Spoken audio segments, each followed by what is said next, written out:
Grace अपना वो मशहूर डायलॉग बोलती है कि ससुराल में कुछ पंगा हो गया है और फिर गहरी चोटों के कारण बेहोश हो जाती है। उसे बचाकर तुरंत अस्पताल ले जाया जाता है, लेकिन अकेली बची होने के कारण और ससुराल वालों से लड़ाई होने की वजह से ग्रेस को ही पुलिस का मुख्य शक माना जाता है। तभी उसकी इकलौती रिश्तेदार वहाँ पहुंचती है, उसकी बहन फेथ, जिससे वो कई सालों से नहीं मिली थी। बचपन में ही उनके माता पिता गुजर गए थे और तब छोटी उम्र की ग्रेस अपनी पढ़ाई और बहन की देखभाल का खर्च नहीं उठा पाई थी, इसलिए उसे अपनी बहन को एक अनाथ आश्रम में भेजना पड़ा। लेकिन फेथ को लगा कि उसकी बहन ने उसे छोड़ दिया है, वो बस ये देखने आई थी कि ग्रेस ठीक है या नहीं, और फिर जाने लगी। ग्रेस ने उसे रोककर अपनी सुहागरात वाली सारी कहानी बताई। उसने कहा कि ससुराल वालों के मारे जाने के बाद उसने सच में शैतान की परछाई देखी थी, लेकिन फेथ ने उसकी बात नहीं मानी और उसे लगा कि शायद ग्रेस ने ही उनका खून किया है। ग्रेस के ससुराल वालों के मरने की खबर तुरंत अमीर लोगों में फैल गई। असल में शैतान के साथ समझौता करने वाले सिर्फ वो अकेले नहीं थे, बल्कि कुल मिलाकर 6 बड़े परिवार थे। उनके अलावा डैन, वैन, किंग, जेम्स और कार्टर परिवार भी थे। सबसे बड़ा परिवार डैन परिवार था, जिन्हें सुप्रीम लीडर माना जाता था और उनके पास सबसे ज्यादा पावर थी। आमतौर पर जब तक बलि वाला गेम सही से चलता है तब तक ये सिस्टम ऐसे ही काम करता रहता है, लेकिन अब एक परिवार खत्म हो गया और उनकी दुल्हन बच गई। इस वजह से सुप्रीम लीडर को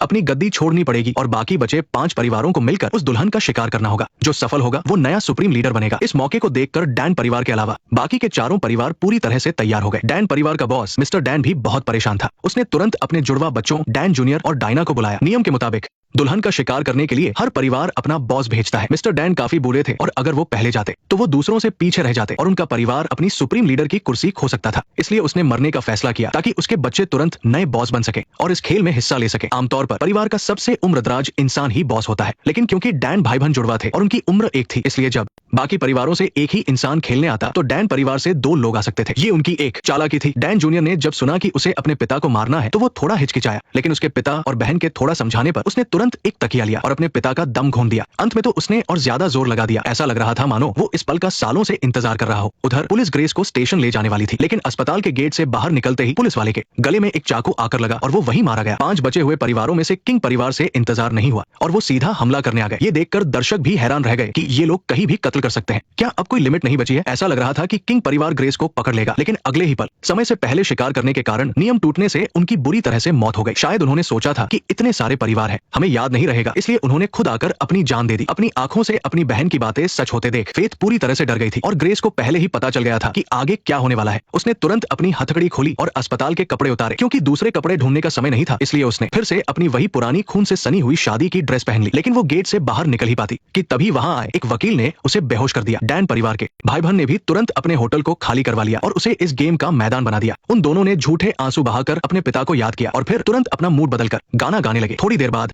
बाकी के बचे हुए परिवार भी वहां पहुंच गए। उन्होंने ग्रेस और उसकी बहन के चेहरों से नकाब हटाया और वकील ने आकर गेम के रूल्स पढ़े। जी हाँ, फेथ भी बिना किसी वजह के इसमें फंस गई थी। अब ग्रेस का ससुराल खत्म हो चुका था और नियम तोड़ने की वजह से किंग परिवार भी पूरा मारा जा चुका था। 6 बड़े परिवारों में से अब सिर्फ डैन, वैन, जेम्स और कार्टर परिवार बचे थे। गेम पहले जैसा ही था। चारों परिवार अपने अपने बॉस को शिकारी बनाकर भेजेंगे और उन्हें सुबह होने से पहले ग्रेस का शिकार करना होगा। जो जीतेगा वो नया सुप्रीम लीडर बनेगा, वरना शैतान गुस्सा हो जाएगा और उन्हें मार देगा। अगर कोई शिकारी मारा जाता है तो उस परिवार का अगला वारिस अपने आप बॉस बन जाएगा और उसकी जगह खेलने आएगा। इसके अलावा एक नियम ये भी था कि हर परिवार सिर्फ उन्हीं हथियारों का इस्तेमाल कर सकता है जो उनके पूर्वजों के समय के थे, जब वो समझौता हुआ था, और परिवार एक दूसरे को नहीं मार सकते। इसके अलावा और कोई नियम नहीं था। अब उसके दुश्मन 4 गुना बढ़ गए थे। ग्रेस टूट चुकी थी और चिल्लाने लगी कि उसे ये गेम नहीं खेलना, लेकिन वकील ने उसकी बहन की जान की धमकी दी कि ना चाहते हुए भी उसे खेलना पड़ेगा। उन अमीर लोगों ने बेहोशी की दवा दी और डैन जूनियर ने खुद आकर ग्रेस को इंजेक्शन लगा दिया। फिर जब उन्हें होश आया तो दोनों बहनों को एक साथ हथकड़ी लगाकर गेम के मैदान में छोड़ दिया गया था, जो कि डैन परिवार के होटल का गार्डन था। चारों बॉस निकलने के लिए तैयार थे और बाकी लोग पीछे बैठकर कैमरों पर नजर रख रहे थे। बेशक कैमरों की मदद से उनकी लोकेशन बताना मना था। डैन भाई बहन ने अपने होटल का फायदा उठाया और जानबूझकर बाकी 3 परिवारों को गाड़ी की चाबी नहीं दी और खुद पहले निकल गए। वैन परिवार की महिला बॉस उनकी इस चाल को समझ गई। वो गाड़ी में नहीं बैठी और आराम से अपना ड्रोन उड़ाकर सबसे पहले ग्रेस और उसकी बहन को ढूंढ लिया, लेकिन वो कुछ बोल पाती इससे पहले ही डायना ने ड्रोन को गोली मार दी। दोनों बहनें जंगल में छुप गई और कुछ समय के लिए डैन परिवार से बच गई। फेथ खुद को रोक नहीं पाई और अपनी बहन से शिकायत करने लगी कि शादी से पहले उसने अपने पति के बारे में पता क्यों नहीं लगाया। दोनों बहस कर रही थी और दूर से डायना उन्हें ढूंढते हुए आ गई। दोनों तुरंत एक पेड़ के पीछे छुप गई। जब वो छुप रही थी तब डैन जूनियर भी वहां पहुंच गया। दोनों बचकर निकलने की कोशिश कर रही थी, लेकिन डैन जूनियर ने उन्हें खींचकर जमीन पर गिरा दिया। इस समय अचानक फंसी हुई फेथ अपनी बहन के लिए बहुत मददगार साबित हुई और दोनों एक बार फिर भाग निकली। डायना बहुत चिढ़ गई और उसने जाकर अपने भाई को थप्पड़ मार दिया। उसने कहा कि हम पापा की मौत बेकार नहीं जाने दे सकते, हमें अपनी इज्जत वापस पानी होगी। डैन जूनियर ने अपना गुस्सा कंट्रोल किया और कुछ नहीं कहा। दूसरी तरफ ग्रेस और उसकी बहन में भी झगड़ा हो गया। फेथ को लगा कि उन्हें फोन ढूंढकर पुलिस को बुलाना चाहिए, लेकिन ग्रेस नहीं मानी और दीवार फांद कर भागने के लिए कहने लगी। जब वो दोनों लड़ रही थी तभी दूर से कार्टर परिवार के बॉस ने उन पर निशाना लगा लगा लिया था, लेकिन किस्मत अच्छी थी कि उसका निशाना बेकार था। काफी कोशिश करने के बाद उसे कुछ हासिल नहीं हुआ। ग्रेस और फेथ भागते हुए एक छोटे से टेंट में जा घुसी।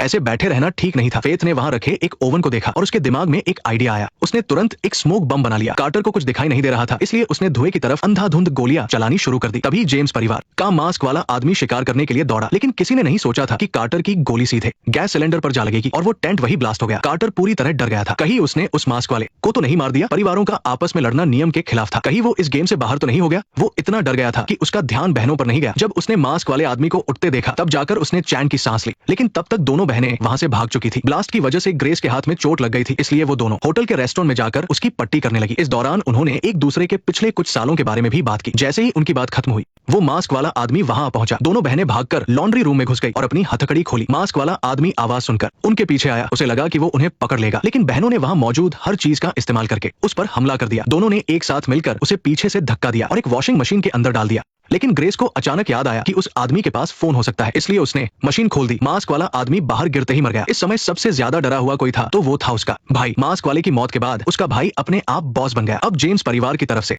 उसे शिकारी बनकर जाना था, लेकिन उसे अपनी जान का डर था। उसने तुरंत एक एग्रीमेंट पर साइन किए और अपनी बॉस वाली पोजीशन अपनी पत्नी को दे दी ताकि वो गेम खेलने जा सके। उसकी पत्नी ये देखकर हैरान रह गई और मन ही मन उसे गालियां दे रही थी, जो सिर्फ एक शब्द में बाहर आई। दूसरी तरफ ग्रेस और फेथ ने उस मास्क वाले के फोन से पुलिस को कॉल किया, लेकिन उन्हें नहीं पता था कि डैन परिवार ने पहले से ही टेलीकॉम कंपनी को कंट्रोल कर रखा है, इसलिए यहाँ से किए गए सारे कॉल सीधे डैन भाई बहन के पास जाते थे। डायना ने पुलिस बनकर उन्हें झूठ बोला कि वो मेन गेट पर आकर इंतजार करें। जैसे ही ग्रेस और फेथ बिल्डिंग से बाहर जाने लगी, वैन परिवार की महिला बॉस ने उन्हें रोक लिया। वो अकेली थी जिसने अभी तक उन पर हमला नहीं किया था। उसने उन दोनों से कहा कि उसे इस गेम में एक लूप होल मिल गया है। क्या वो उनकी दोस्त थी? उसने अपनी तलवार नीचे रखकर बताया कि उसका इरादा उन्हें मारने का नहीं है। वो उनके साथ एक डील करने आई थी। जब बाकी सब मारने की तैयारी कर रहे थे, तब सिर्फ उसने ही वकीलों से उस एग्रीमेंट को अच्छे से पढ़वाया था और उसे एक ऐसा रास्ता मिल गया था जिसमें किसी को मारने की जरूरत नहीं थी। रास्ता ये था कि अगर ग्रेस उनके परिवार में किसी से शादी कर ले तो वो परिवार अपने आप सुप्रीम लीडर बन जाएगा और ग्रेस की भी जान बच जाएगी। वो महिला बॉस चाहती थी कि ग्रेस उसके बेटे से शादी कर ले। उसने कहा कि उसका बेटा बेवकूफ जरूर है, लेकिन वो कोई गलत काम नहीं करता